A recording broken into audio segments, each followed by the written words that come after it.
Hola amigos, esta página pues es creada para toda la banda médica. Somos un grupo de residentes que pues queremos compartir algunos temas relevantes de la nefrología y pues espero que les guste y les sirva para tal vez orientarlos un poco sobre estos temas.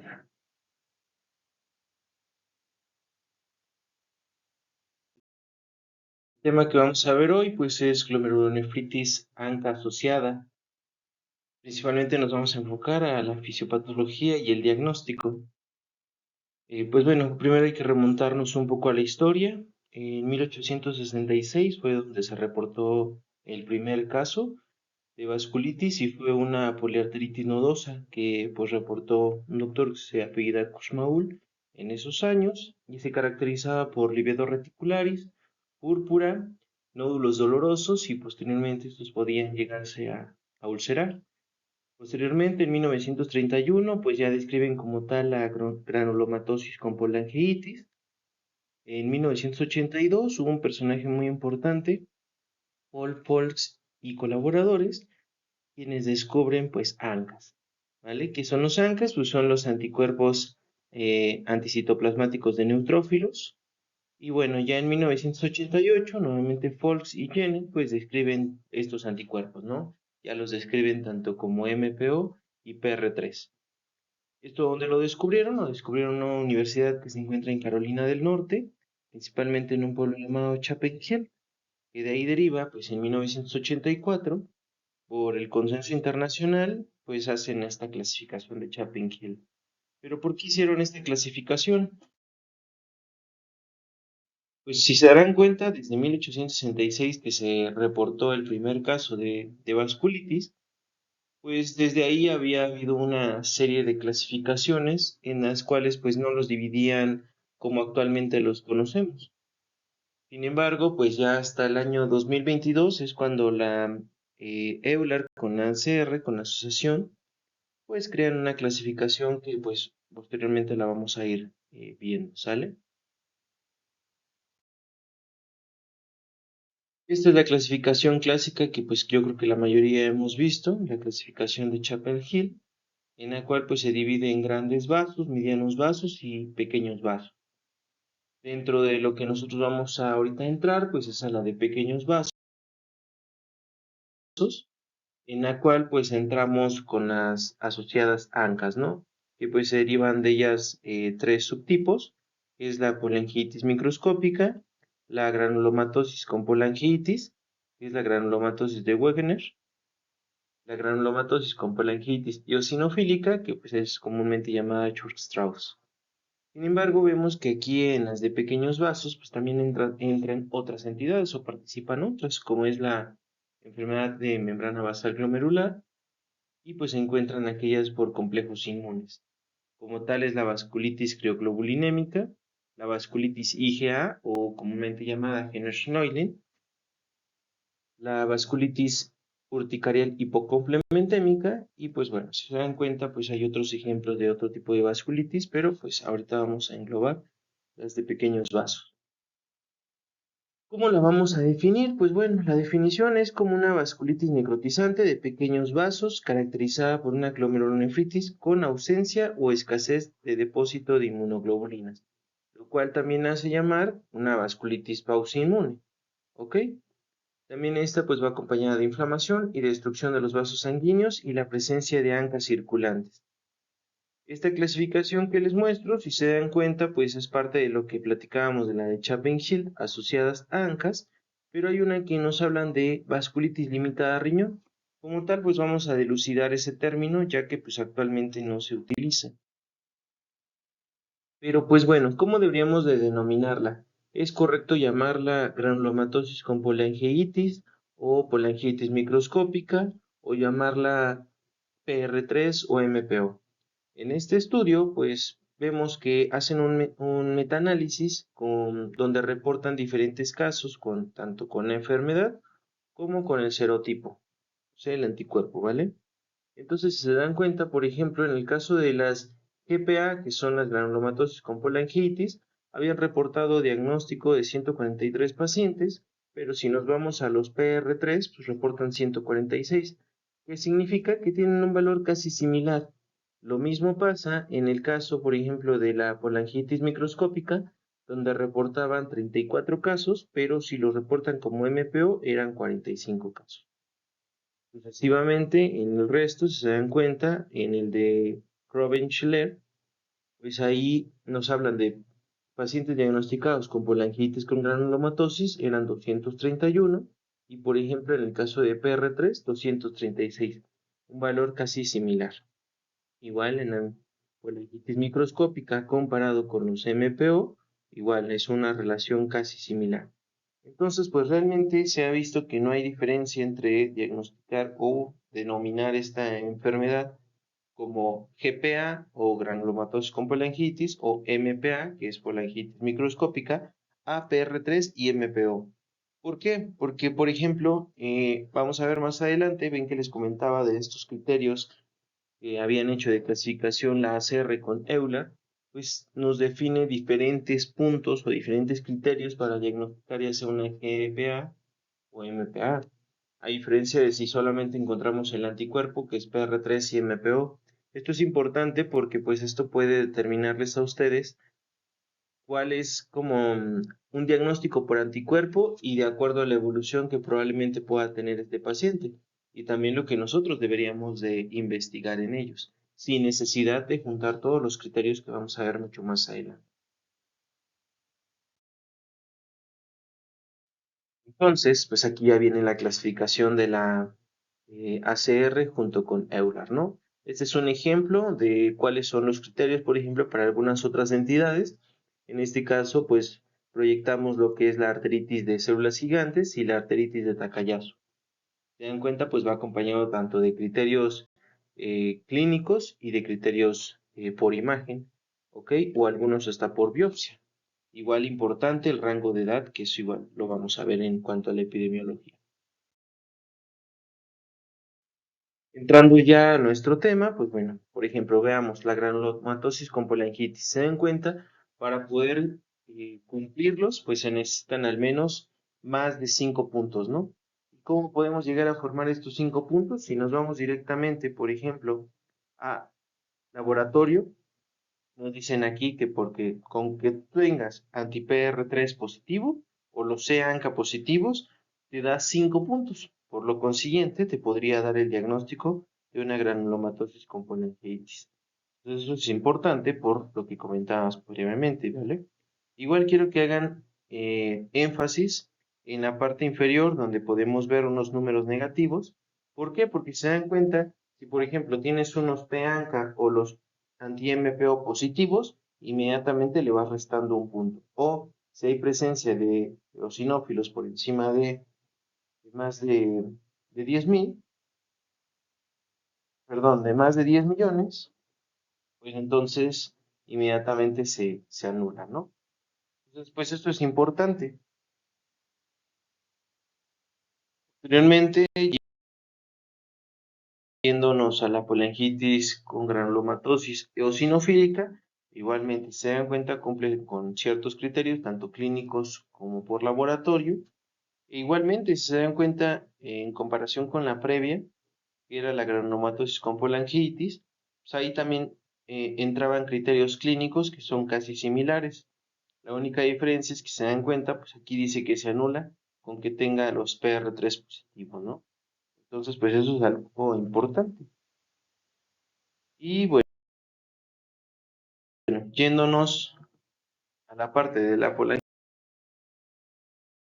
microscópica, vean que aquí, por ejemplo, en cuanto a criterios clínicos, nos dice que literalmente, o sea, puede haber alteraciones a nivel nasal, pero de ahí en fuera no nos marca otra alteración, ¿no? A diferencia de las otras, pero si lo llega a tener, inmediatamente le restas puntos. ¿Por qué? Porque ya estaríamos hablando, por ejemplo, de una polangitis con granulomatosis.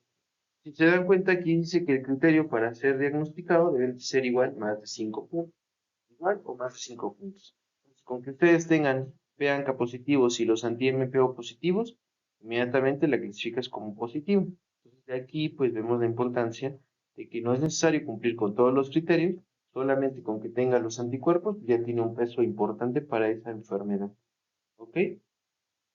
Pues esto es un punto muy a favor. Entrando a la epidemiología, en este artículo citado, pues de hecho hay una descripción donde nos dice que pues nosotros dividamos el Ecuador y todo lo que esté por encima del Ecuador va a ser más frecuente encontrar granulomatosis con polangiitis y del Ecuador hacia abajo va a predominar principalmente lo que es la polangitis microscópica. Si se dan cuenta, pues sí, sí cumple casi la regla, excepto de algunos lugares, ¿no? Donde predomina, por ejemplo, las granulomatosis con polangitis.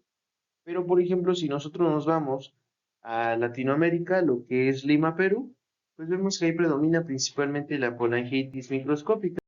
Y eso es importante porque, de hecho, en México, pues la mayoría de los casos reportados pues, son predominantemente MPO o polangitis microscópica. Entonces, eso es importante en la determinación de nuestra epidemiología. El rango de edad. El rango de edad es un punto importante.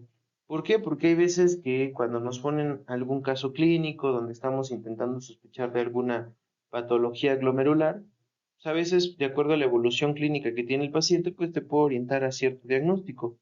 Pero, por ejemplo, en este tipo de patologías, pues sí es un poco más relevante y en el resto, pues el grupo de edad. Si se dan cuenta en las gráficas, la línea negra, pues nos representa la granulomatosis, la, las glomerulonefritis asociadas a ANCA. Si se dan cuenta, tenemos un pico que va, pues, aproximadamente arriba de los 50 años, ya casi cercano a los 60, es a donde tenemos un mayor pico de incidencia en cuanto al diagnóstico por biopsia, e igualmente en cuanto al porcentaje de enfermedades glomerulares, igualmente, pues vemos que predomina en ese grupo etario, ¿no? A diferencia de las otras patologías, que por ejemplo IgA, lupus, pues se llega a observar más en pacientes un poco más jóvenes. ¿Vale? Entonces, pues esto es importante cuando realicen algún abordaje, porque pues de ahí podríamos intentar determinar la sospecha diagnóstica que tenemos. Entrando en la fisiopatología, pues próximamente van a andar viendo que pues hablaremos de HITS, de alguna patología glomerular, y pues aquí intenté hacerles más o menos cuáles son los HITS en cuanto a la fisiopatología de la glomerulonefritis asociada a ANCA. Y bueno, inicialmente pues debemos de empezar por un estímulo, ¿no? Ya sea un estímulo que sea por alteraciones genéticas, ya sea por algún proceso infeccioso, ya sea porque pues se activó otra enfermedad, ¿ok? Entonces primero tenemos este estímulo. Este estímulo va a empezar a activar pues toda nuestra inmunidad innata. Esta inmunidad innata pues, también nos va a empezar a activar estos neutrófilos. Entonces va a haber mayor liberación de citocinas. Estas citocinas pues, van a generar una atracción de más moléculas y de más células que van a generar todo este proceso inflamatorio. Pero ¿qué pasa? Si nosotros vamos a la imagen donde vemos los neutrófilos, pues ahí vemos que hay unos triangulitos rojos. Esos triangulitos rojos representan lo que son los antígenos ANCA. Si se dan cuenta, principalmente estaban internalizados, estaban en el citoplasma. Sin embargo, ¿qué pasa? Posteriormente empiezan a irse a la periferia. Al irse a la periferia, pues son detectados por estos ANCAs, ¿vale? Por estos anticuerpos. Entonces detectan que algo está pasando a nivel de ese neutrófilo. Entonces, pues se van a empezar a generar otras vías alternas. ¿Para qué? Para generar activación del complemento y pues nuestra respuesta inflamatoria se amplifica. Una vez que esta respuesta inflamatoria se amplifica, se empieza a ver adhesión a nivel de lo que es el endotelio. Cabe mencionarse que cuando ocurre un proceso inflamatorio, recordemos que tenemos un flujo laminar. Cuando hay un proceso inflamatorio se liberan ciertas hormonas que van a generar vasoconstricción. Dentro de esas hay una importante que es la endotelina. Entonces, al generarse primero un flujo laminar, al generar vasoconstricción, ese flujo laminar va a cambiar a un flujo turbulento. Y ese flujo turbulento va a generar que estas moléculas se vayan añadiendo pues al endotelio. Y entonces aquí en el endotelio van a empezar a generar una respuesta inflamatoria que se va a llamar netosis. Esta netosis, ¿qué va a ser como tal? Va a ser un enmarañado, va a ser una trampa, una red que va a intentar pues detener todo este proceso inflamatorio, ya sea que la gente pues lo detecte y va a intentarlo detener. Entonces, pues toda esta netosis va a generar más inflamación y toda esta inflamación a la larga va a empezar a generar que haya factores de coagulación. ¿Por qué? Porque van a intentar remediar esa lesión, ese daño que está ocurriendo a nivel del endotelio. Entonces, estos factores de coagulación pues van a empezar a traer más monocitos. ¿Por qué? Porque estos monocitos al final de la larga, pues van a empezar a atraer o a empezar a formar colágeno, ¿vale? Y este colágeno, pues al final de cuentas, si empieza a ser crónico, pues va a empezar a sustituir pues todas estas células endoteliales, las células mesoteliales que se encuentran, por ejemplo, a nivel tubular o que se encuentran en el caso de los vasos, van a empezar a reconstituir su forma y van a empezarse a tornar a fibroblastos. Y estos fibroblastos a la larga pues van a generar fibrosis.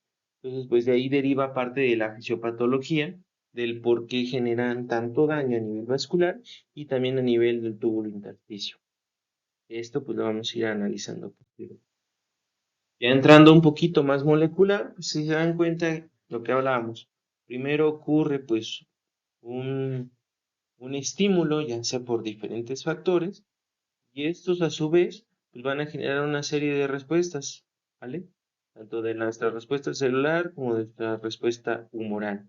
Y esta respuesta humoral a la larga que va a generar lo que son anticuerpos, los ANCA, ¿vale? A través de las células plasmáticas.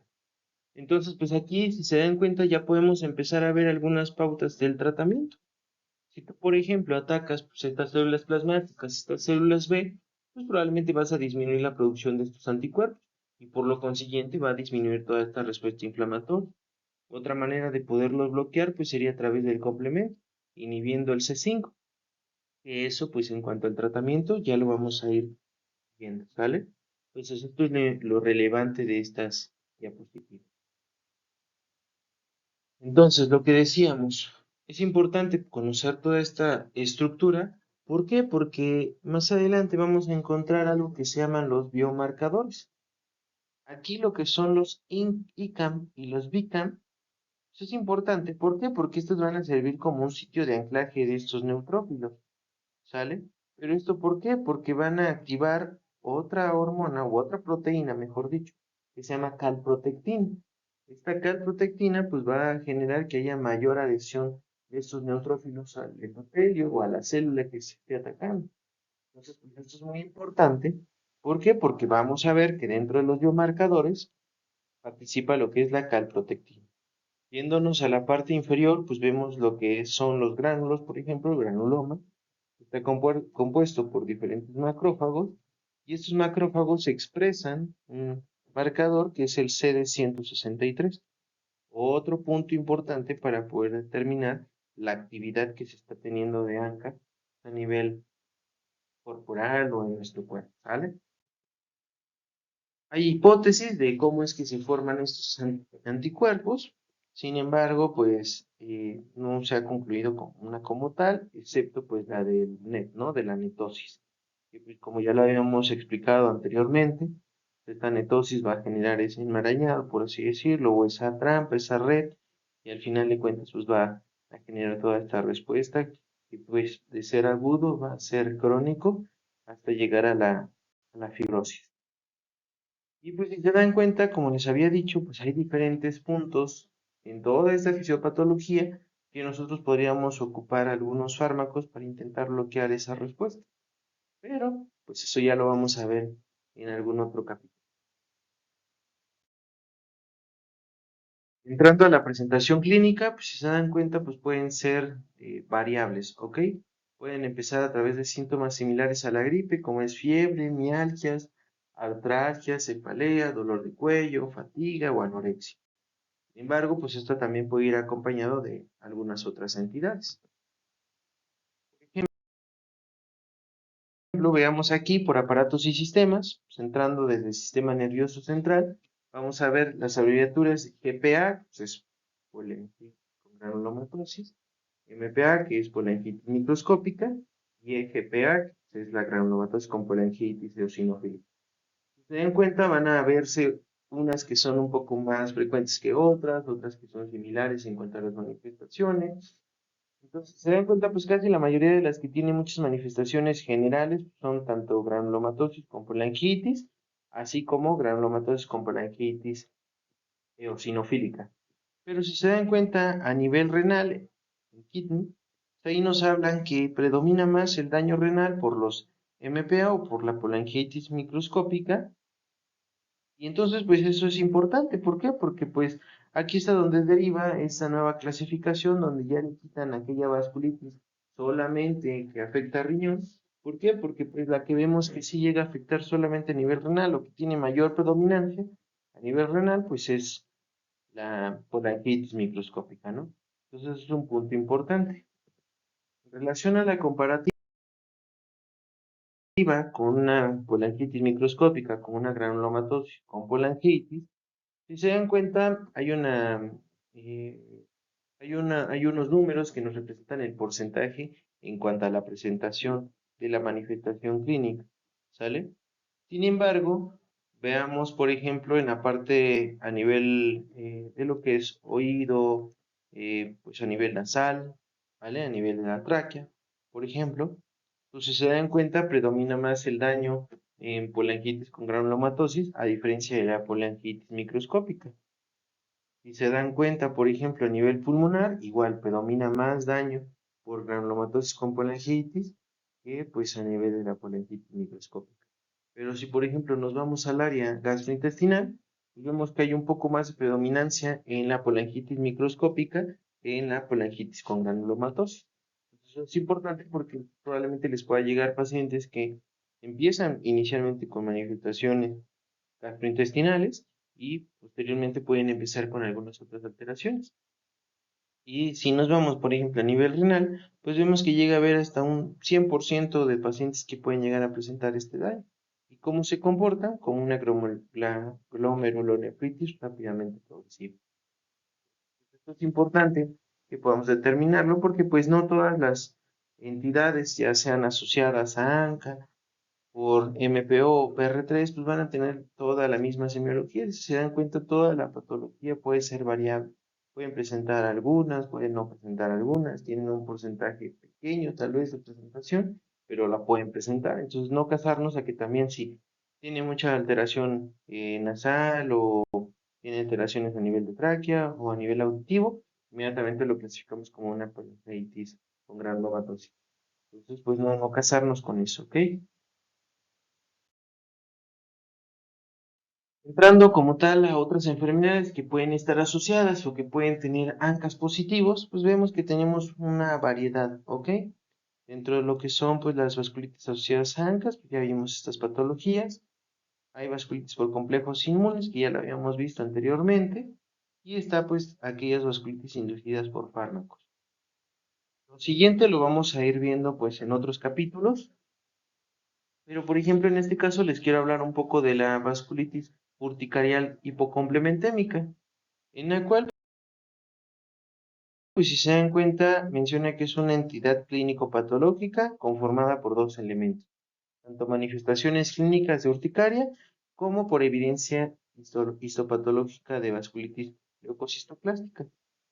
Tal vez los patólogos nos van a decir que, que no, o tal vez nos pueden explicar con mayor detalle, pero bueno, de acuerdo a lo que nos dice la literatura, pues esta se caracteriza principalmente por el edema que puede haber a nivel de la periferia del endotelio, ¿vale? O del vaso, además de que puede llegar a haber presencia de algunos trombos. Entonces, pues esto es una de las características de estas patologías, además de pues, todas las células inflamatorias que se infiltran. Si se dan cuenta, también esta patología pues tiene criterios diagnósticos, en las cuales pues pueden ser eh, clínicos y otros pues van acompañados de algún inmunohistoquímico, ¿no? En el caso de los criterios principales, pues nos hablan de lo que es la urticaria durante más de 6 meses y la hipocomplementemia. Con que tú tengas estos dos criterios, pues ya inmediatamente entra como una vasculitis urticarial hipocomplementémica. Pero si se dan cuenta, también tenemos criterios menores. De estos también, al menos nos dice que debe de cumplir con dos. Y aquí les remarco mucho lo del C1Q. ¿Por qué? Porque el C1Q no es específico de algunas patologías. Normalmente en la literatura cuando lo busquen pues va a mencionar que predomina principalmente en lupus, pero también puede aparecer en Sjögren, en alteraciones o alguna reacción por algún medicamento, puede irse asociado pues a infecciones, vacunas y hasta neoplasias, ¿no? Entonces, pues aquí nos damos cuenta que pues aquellas enfermedades que son asociadas a complejos inmunes, pues van muy de la mano de este complemento. Y ahí vemos el C1, ¿no? Entonces, este puede generar muchísimo daño en todos los órganos, no nada más en un sitio, tanto a nivel de lo vascular, a nivel cardíaco, articular, piel, riñones, ¿vale? Entonces no tiene tampoco un sitio específico de daño. Y sin embargo, pues los ANCAs pues no son unos anticuerpos que sean solamente específicos de vasculitis. Estos pueden empezar a presentarse o positivizarse con diferentes enfermedades, como en el caso de enfermedades que son autoinmunes, aquellas que pueden afectar a nivel hepático, aquellas que pueden afectar a nivel gastrointestinal, aquellas, como ya vimos, a nivel vascular, y se puede presentar como un síndrome asociado, ¿no? También podemos encontrarlo solamente positivo si no tenga ninguna otra alteración, que puede asociarse, pues como les decía, a fármacos, a drogas, ¿vale? Algunas neoplasias y pues a infecciones. Entonces, lo relevante de esto es que normalmente con este tipo de patologías, lo vamos a ver más adelante, pues pueden verse los ANCAs positivos, tanto MPO como PR3, y no nada más ser específicos. Entonces, ahí nos haría sospechar de que hay alguna otra patología asociada. Por ejemplo, en este caso, hablemos de patologías sobrepuestas o de las overlap, en las cuales nos hacen mucho énfasis en cuanto a la esclerosis sistémica. Y si se dan cuenta, en el recuadro, pues lo importante es este 85.7%. ¿Qué nos representa? Pues que casi la gran mayoría de los pacientes que tenían otra enfermedad asociada, en este caso la esclerosis sistémica, pues los llegaban a tener positivos. Entonces, pues es importante porque puede ser que a lo mejor nosotros teníamos solamente un MPO, una polinitis microscópica, pero también tuvo otras alteraciones y dices, ah, puede ser otra patología, ¿no? Y al final de cuentas sí, vemos que puede estar asociada a alguna otra entidad autoinmune, ¿no? Regresando a nuestro esquema, pues vamos a hablar un poco sobre la vasculitis inducida por fármacos. Estas como tal, pues pueden verse asociadas a algunos más representativos, como es la hidralazina, el propiltiuracilo, la aminociclina y aquellos fármacos que inhiben el TNF. Eso pues lo vamos a ver mucho en onco, ¿no? O también pues en reuma. Pero también, por ejemplo, puede verse con algunas drogas, como les había comentado, por ejemplo, en el caso de la cocaína. Aquí la cocaína la pueden llegar a formar o reconstituir con otro que es el levamisol. El levamisol se usaba como un antihelmítico. Entonces, pues bueno, en esta serie de casos son 30 pacientes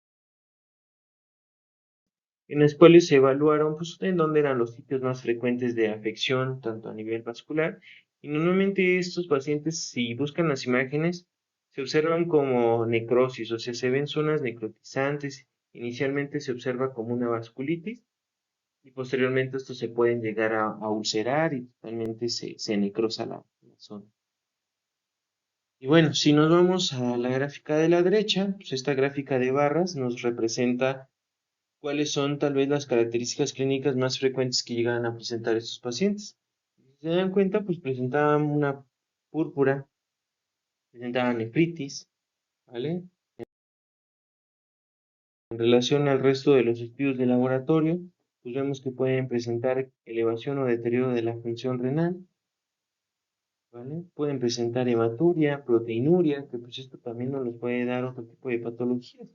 Dentro de nuestros abordajes, como un síndrome hematuria proteinuria, pues también tomarlo en cuenta. Si se dan cuenta, pues los ANCAs, ¿no? ¿Cuál es el que más predominaba? Los PANCA. Entonces, pues esto es importante, ¿vale? ¿Por qué? Porque como les había dicho, hay diagnósticos también, pues, tanto por inmunofluorescencia o por ELISA, ¿vale? Y si se dan cuenta, también puede estar positivo el anticoagulante lúpico. Pues esto también a la larga nos podría hacer cambiar nuestra sospecha tal vez por un SAF catastrófico. ¿Vale? Y se dan cuenta, miren, los ANA también pueden estar positivos, tanto los anti-DNA en un cierto porcentaje, y pues entonces sí, hacernos sospechar de otro tipo de entidades.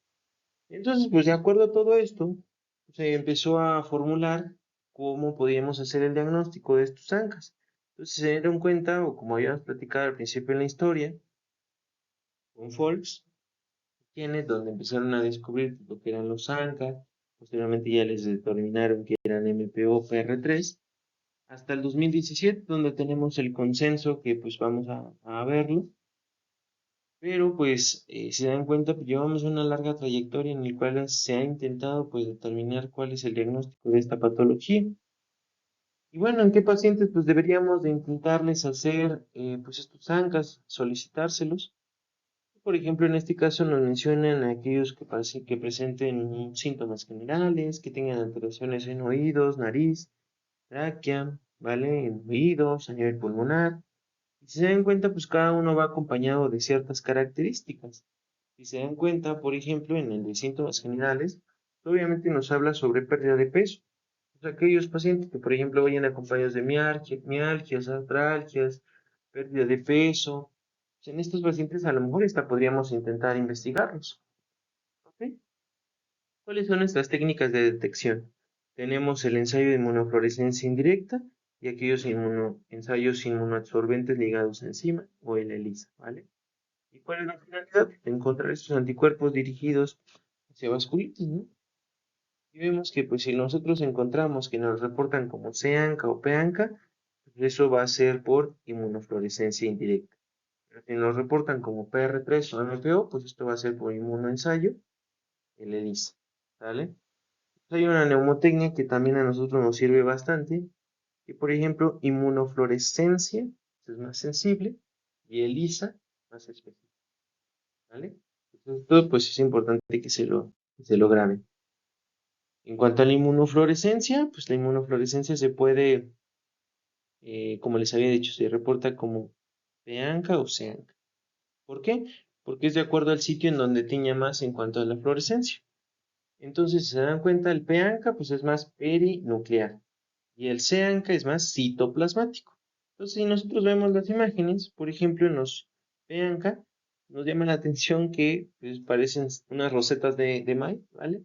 Y a diferencia de los CEANCA, parecen más una Chokis, una Triquitraquis o la galleta que se les antoje que tenga chispas de chocolate. Tenemos uno que pueden ser inespecíficos, puede ser que pinten los dos, puede pintar tanto peanca como seanca. Entonces a eso los vamos a denominar como AANCA. Y estos AANCA pues, pueden verse asociados a otras proteínas, por ejemplo la lactoferrina, la lisozima, la usorodicina, la elastasa. Entonces pues esto es importante porque puede estar asociado con algunas otras proteínas o también estos se pueden llegar a observar con algunas patologías asociadas a fármacos. Entonces, pues esto también es importante, ¿vale? ¿Cuáles son las ventajas de ANCA? Pues estos se pueden llegar a presentar, como les decía, no solamente asociados a vasculitis, también se pueden ver asociadas con algunas otras patologías, como por ejemplo el lupus eritematoso sistémico. Si se dan cuenta, ¿cuál es el porcentaje de que estos ANCAs pueden aparecer? Hasta en un 10%. En el caso de los de endocarditis, hasta en un 15%, ¿vale? En el caso de patologías inflamatorias a nivel intestinal, ¿no? También tiene una variedad importante.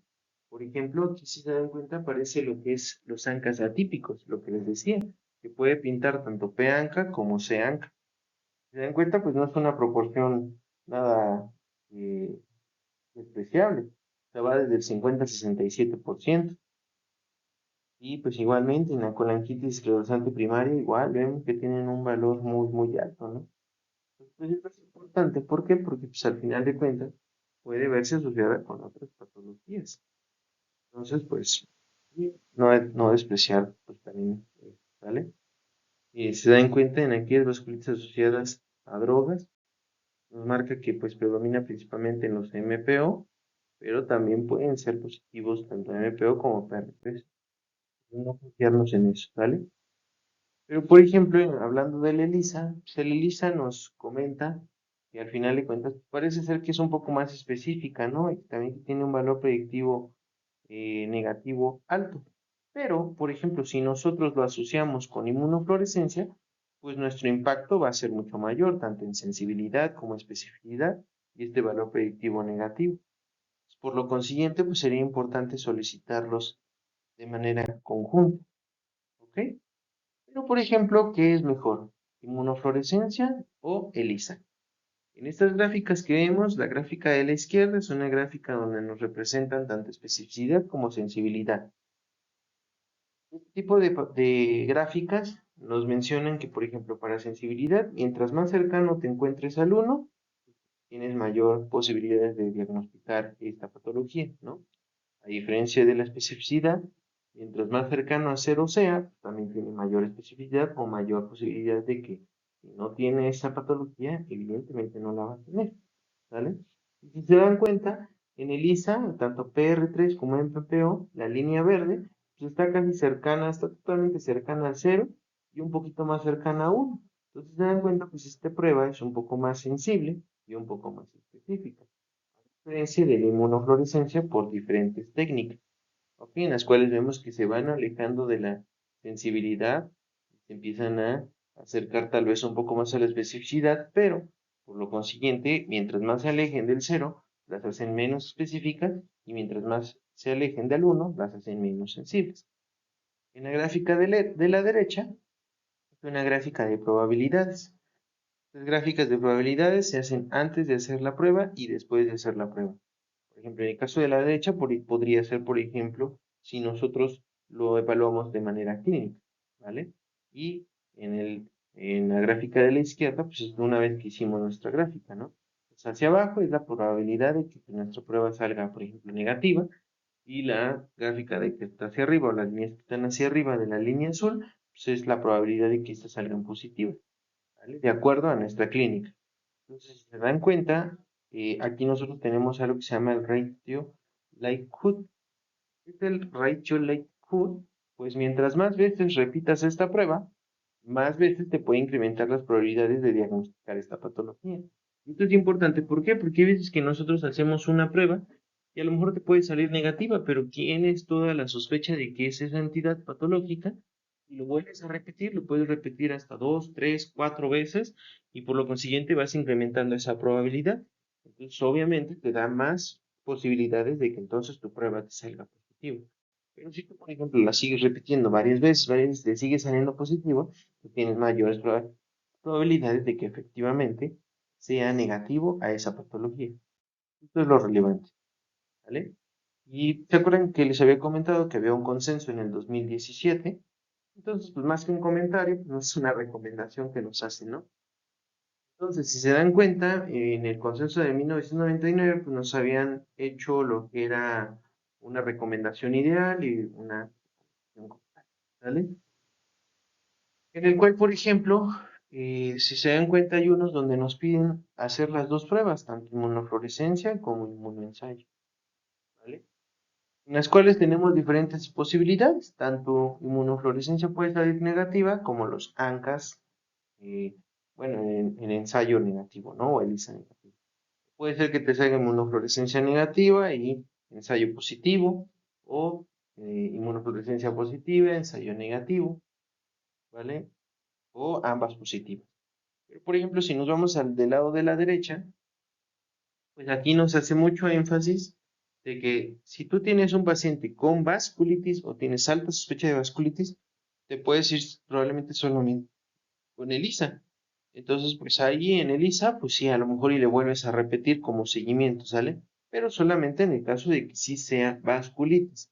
Si no tiene vasculitis, pues entonces nos vamos al ideal approach, ¿vale? En el cual pues te recomiendan que hagas las dos pruebas. ¿Por qué? Porque puede ser que a lo mejor ese paciente, tú sospechas que tiene una alta probabilidad de vasculitis, pero esa vasculitis está asociada tal vez a otra entidad, que al final de cuentas puede ser que te salga inmunofluorescencia negativa, pero puede ser que te salga ensayo positivo.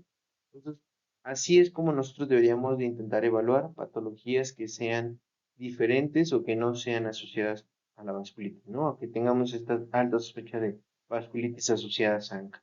¿Ok? Entonces, esto es lo relevante de esta diapositiva. Pero pues bueno, ¿qué hay de nuevo, no? ¿Qué hay de nuevo? Pues hay los biomarcadores, que esto pues comúnmente lo van a estar escuchando con otras entidades. Por ejemplo, aquí nosotros vemos que hacen un comparativo en este estudio español, en el cual pues comparan lo que es la calprotectina junto con el CD163. ¿Qué es lo relevante de esto? Que siempre que hacen un estudio, siempre se debe de comparar con el gold standard, ¿no? O el que te ha sido un poco más sensible y mucho más específico. En este caso es el CD163. Entonces, si recuerdan parte de la fisiopatología, pues les comentaba de estos CD163, que son unos marcadores que se expresan en los macrófagos, ¿vale?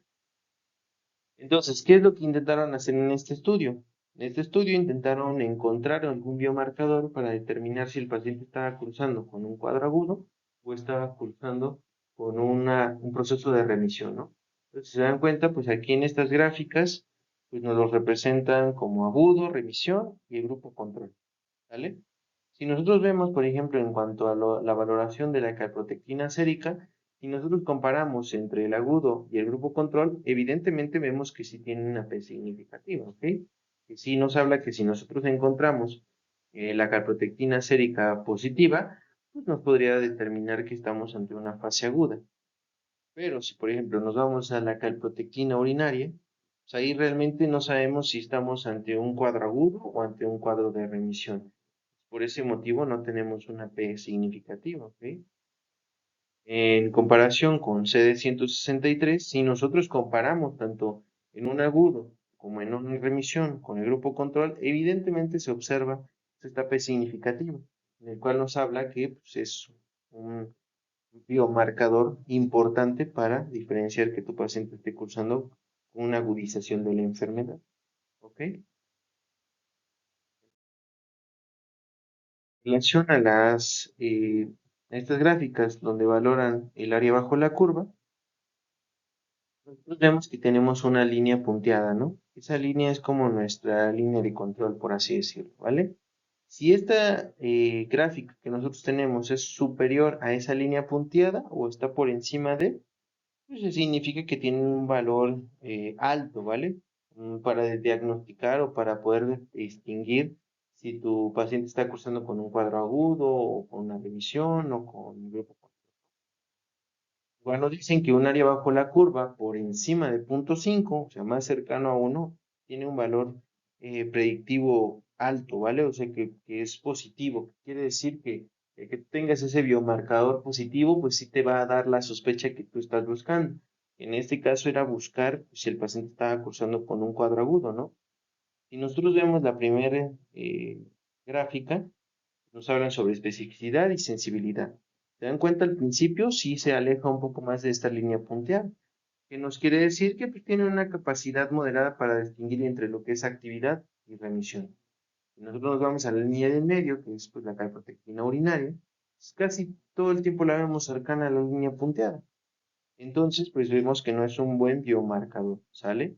Y ya si nos vamos evidentemente con CD163, sí tenemos un área bajo la curva hasta de 0.88, que es un nivel muy alto, ¿sale? Entonces es un biomarcador muy efectivo para distinguir la actividad de la enfermedad, ¿vale? Pero por ejemplo, puede ser que nosotros tenemos CD163 negativo, pero pues le haces la calprotectina y esta te sale positiva, te puede incrementar un poco más la probabilidad de que sí esté cursando con un cuadro agudo. Y pues esto añádele que tenga hematuria, pues entonces tu paciente evidentemente está cursando con un cuadro agudo, ¿vale? Pero si por ejemplo está negativo CD163, negativa la calprotectina, pues entonces la probabilidad de que tengas activa la enfermedad es muy baja, ¿ok? Entrando, por ejemplo, en este estudio en el cual comparan este estudio de Países Bajos, comparan CD163 con CD206. Es importante, ¿por qué? Porque si se dan cuenta aquí ya nos empiezan a hablar sobre algunas células que interfieren a nivel renal, es las células glomerulares y las células tubulointersticiales, en las cuales veían cuál de estos biomarcadores estaban mucho más presentes de acuerdo al sitio donde se estuviera generando el daño, de acuerdo a la actividad de esta sociedad. Si se dan cuenta, CD163, pues evidentemente predomina positivo, ¿vale? Tanto a nivel glomerular como a nivel túbulo intersticial. Pero si nosotros nos vamos al área túbulo intersticial, vemos que predomina un poco más el CD206. Entonces, eso es importante, ¿por qué? Porque si nosotros viéramos con mayor predominancia este CD206 positivo, nos habla de que tienes mucho daño túbulo intersticial, a diferencia de que si tú solamente ves el CD163 positivo, nos habla que tienes más un daño a nivel glomerular. Y esto es importante porque esto impacta clínicamente. ¿Por qué? Porque recordemos lo que les decía. Este daño a nivel túbulo intersticial va a generar que estas células normales del endotelio, células mesoteliales, se reconfiguren y se vuelvan fibroblastos. Y estos fibroblastos vayan a generar todas esas cicatrices y por lo consiguiente, pues mayor cronicidad. ¿Ok? Entonces, aquí es otro, en el cual pues se evalúan solamente CD163, y como vimos es el más específico, ¿no? Pero por ejemplo, en este caso nos habla del FLAIR, que es la agudización o se prende, ¿no? Se prende como calcifes, que lo estamos señalando aquí en esta imagen, ¿no?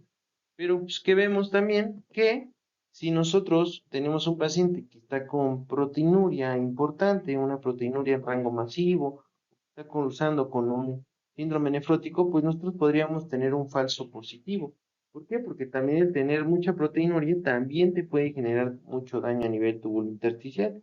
Y tal vez podríamos llegar a confundir que nuestro paciente está cursando con una recaída, cuando a lo mejor y, pues, por la misma proteinuria estamos teniendo esta elevación, ¿vale? Entonces, este CD163 lo podríamos usar aquí en nuestro país. Pues sí, ¿vale? Este es un estudio que orgullosamente se realizó también con pacientes mexicanos y lo hizo pues un grupo de médicos, el Instituto Nacional de Nutrición, el doctor Mejía Vilet, en el cual pues usaron CD163 pues para evaluar si era un buen biomarcador para evaluar la actividad de nefritis lúpica. Vemos que sí tiene una alta sensibilidad y una alta especificidad. Entonces, pues sí, es un muy buen marcador de seguimiento y que también nosotros podríamos llegar a emplear en población mexicana y no solamente con nefritis lúpica, sino también con vasculitis asociada a ANCA. ¿Por qué les comento todo esto? Porque al final de cuentas, cuando nosotros tenemos una enfermedad, o en este caso la vasculitis, vamos a ver que tenemos diferentes maneras de evaluar la actividad que nos va recomendando la CADICO. Es como un cuestionario, por ejemplo. Pero pues a veces ese cuestionario no es tan específico y tampoco nos podría decir completamente si el paciente está cursando con un cuadro agudo o no. Porque hay pacientes que a lo mejor nunca se les va a quitar la hematuria o tal vez nunca se les va a quitar la proteinuria. Y pues realmente no sé si entonces en ese momento está cursando con una agudización. Entonces, el haber creado estos biomarcadores, pues a nosotros nos podrían permitir determinar ahora sí con exactitud si mi paciente está en un cuadro agudo, ¿vale? ¿Por qué? Porque si es un cuadro agudo, inmediatamente le tengo que dar todo el punch, le tenemos que dar todo el tratamiento para poder remitir esa agudización, ¿no? Bueno, entrando a esta parte, pues podemos entrar a la parte de los estudios complementarios. ¿Por qué? Porque si se dan cuenta en granulomatosis con colangitis también puede generar daño en diferentes órganos. Pero si se dan cuenta, por ejemplo, en esta imagen, la que está señalando la tomografía de tórax, pues vemos que se pueden presentar gránulos. Estos gránulos, si se dan cuenta en la imagen de la derecha, pues por ejemplo, en afección a nivel pulmonar, también nos menciona que puede verse como en árbol, o el signo de árbol de inflamación, ¿no? ¿Y a qué le suena esta patología? A TB.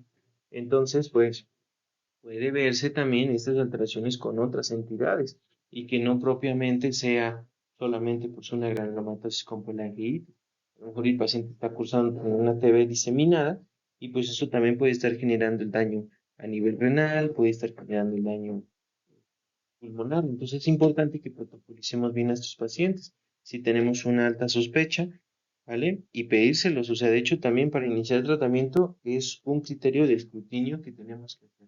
Solicitarles PPD, ¿vale? Si no, está Gene Expert. Bueno, hablando de una de las entidades que es muy frecuente en este tipo de vasculitis, pues es la hemorragia alveolar difusa. Si se dan cuenta, pues es un daño a nivel intersticial muy importante a nivel alveolar, que te puede generar bastante fibrosis, bastante daño y a la larga puede matar al paciente, ¿sale? Entonces esto es importante porque también dentro del tratamiento podríamos ver cuáles son algunas de las pautas que nos citan este tipo de alteraciones. ¿Ok? Entonces, yéndonos a la histopatología, ¿cómo se va a clasificar? Se va a clasificar como clase esclerótica, clase focal, clase crescéntica o mixta. Nosotros vamos a sospechar de una clase esclerótica cuando tengamos más del 50% de los glomérulos esclerosados, ¿vale? O afectados. Si no fuera así, es por ejemplo, más del 50% se encuentran normales, pues entonces podríamos hablar de una clase focal. Y por ejemplo, vemos que más del 50% están cursando con daño crescéntico, estamos hablando de una clase crescéntica. ¿Qué significa esto? Podrán estar pues preguntando, ¿vale? La clase crescéntica pues es como la clase aguda, ¿vale? Es cuando está agudizada la enfermedad, está cursando con mucho daño agudo a nivel de lo que es todo el intersticio, ¿sale? A nivel vascular. Ya las siguientes pues, ya nos hablan de daño por esclerosis. Y esto es importante porque dentro de esto pues, también podemos evaluar cuál podría ser la respuesta que puede tener nuestro paciente y los desenlaces que va a tener, ¿ok? Aquí les puse unas imágenes representativas de, si se dan cuenta, pues la presentación histopatológica puede ser variable, o sea, tanto desde la destrucción de la cápsula de Bowman a que se esclerose todo el glomérulo, ¿vale? O a que solamente tenga daños focales. Y como les decía, esto es importante, ¿por qué? Porque el daño que tenga a nivel de el glomérulo, a nivel del túbulo intersticio, nos va a determinar probablemente cuál sea el pronóstico o cuál sea la probabilidad de que esta enfermedad progrese a una enfermedad renal crónica. Y tenemos diferentes escalas, como el Renal Score, ¿ok? O está el de la clínica Mayo. Comúnmente los nefropatólogos pues, nos reportan este tipo de clasificación. Si se dan cuenta, pues hablan mucho sobre a nivel de daño glomerular, a nivel de intersticio, y algunos hasta citan la tasa de filtrado glomerular. Mientras más puntaje, evidentemente, pues, tienen mucho mayor daño, y esto por lo consiguiente va a evolucionar más a la enfermedad renal crónica. ¿Ok? Y aquí, si nos damos cuenta en esta gráfica, pues vemos claramente cuáles son los desenlaces, ¿no? Un poquito más específico. En aquellos que, por ejemplo, cursan con una clase esclerótica, si se dan cuenta, el riesgo de sobrevida o de fallo renal pues, es mucho más evidente que, por ejemplo, cuando tengan un daño focal, ¿no? Y, por ejemplo, si tienen un daño crescéntico, que es un cuadro agudo, si se dan cuenta, si nosotros lo tratamos, podríamos intentar recuperar un poco más ese riñón, o sea, llegarlo a poner por encima del 80%. Pero si nosotros dejamos que esto vaya evolucionando, con el paso del tiempo, pues todo este proceso inflamatorio agudo va a evolucionar a un proceso inflamatorio crónico. ¿Ok? Y por ejemplo, acá hay una escala nueva que se reportó en el JSON, en el cual pues nos hablan de la escala de ACRIS o el score ACRIS, ¿vale? Y si se dan cuenta, igualmente aquí pues nos incluye lo que son niveles de creatinina, los niveles de daño a nivel glomerular, y también pues si tiene o no daño a nivel túbulo intersticial, hasta desde un porcentaje bajo, o sea, del 5%, ¿sale?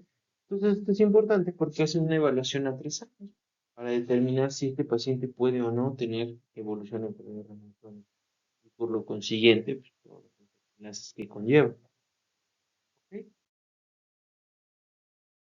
Y bueno, ¿cómo podríamos nosotros evaluar la actividad? Como ya les comentaba, pues están los biomarcadores, pero pues algo que las guías CADIVO les van a estar mencionando bastante, pues es el VIVAS, ¿vale? Es este score de Birmingham, en el cual pues evalúan diferentes ítems o diferentes aparatos y sistemas, así como habíamos visto en la presentación clínica, igual en el VIVAS vamos a hacer eso, ¿vale? Si se dan cuenta, pues va desde lo general hasta lo más minucioso, ¿vale? Que es a nivel de laboratorio. Si se dan cuenta, aquí nos va a ir poniendo como una serie de preguntas que tú tienes que ir palomeando o marcando para decir si lo tiene o no lo tiene. ¿Por qué? Porque de aquí nos vamos a dividir a un vivaz que sea nuevo, un vivaz que sea persistente, ¿vale? De acuerdo a esto es importante. ¿Por qué? Porque de acuerdo a la que digo, nos va a hablar sobre diferentes respuestas al tratamiento que tú vas a tener con tu paciente. Por ejemplo, si tú estás con datos de actividad, pues evidentemente te va a decir que tengas alguna alteración, ¿vale? Ya sea desde sistema nervioso central, hasta nivel de laboratorios, ¿vale? Pero, por ejemplo, cuando vamos a hablar de remisión, si se dan cuenta, aquí nos pide que debe ser un vivas de cero, ¿ok? Pero puede haber hematuria y proteinuria persistente, ¿ok? Pero pues entonces es lo que les decía, o sea, no sabemos si realmente entonces está cursando ante una remisión o si está cursando ante datos de actividad. Por eso es importante el uso de estos biomarcadores. Y pues como les comentaba, podríamos llegar a usar el CD163, que es uno que tiene una mayor sensibilidad y especificidad, ¿ok? Y la recaída, pues evidentemente, es cuando nuevamente vuelve a reincrementar la hematuria, vuelve a reincrementar la proteinuria, o ya tuvo alguna otra manifestación en algún otro órgano, ¿ok? O, por ejemplo, el paciente cursó con una hemorragia alveolar difusa, o, por ejemplo, tú ya le empiezas a dar tratamiento y puede ser que sea resistente a tratamiento. Y eso, pues, es importante porque también recordemos nuestras escalas de clasificación histopatológica. Si nosotros, por ejemplo, tenemos una clase esclerótica, probablemente ese paciente pues, no va a responder como nosotros quisiéramos, ¿no? Pero, por ejemplo, podríamos intentar evitar que continúen en hemodiálisis o en diálisis peritoneal y al menos mantenerlos en prediálisis. Entonces, pues, esto es importante. Y pues bueno, eso sería todo de mi parte, amigos. Espero que nos sigan y pues puedan volvernos a consultar cada duda que tengan. La página que tengo yo, uno de los que presentan también este tipo de presentaciones en FHGM, pues es NephRX-Ray, ¿vale? Si puede, pues síganme y ahí podrán encontrar más contenido. Eso es todo, amigos. Sí, sígansela pasando chido, no se aburran, la medicina, pues seguimos descubriendo cosas y pues es un lugar vasto, ¿vale? Pues, en el cual podemos encontrar muchísimas cosas. Bye.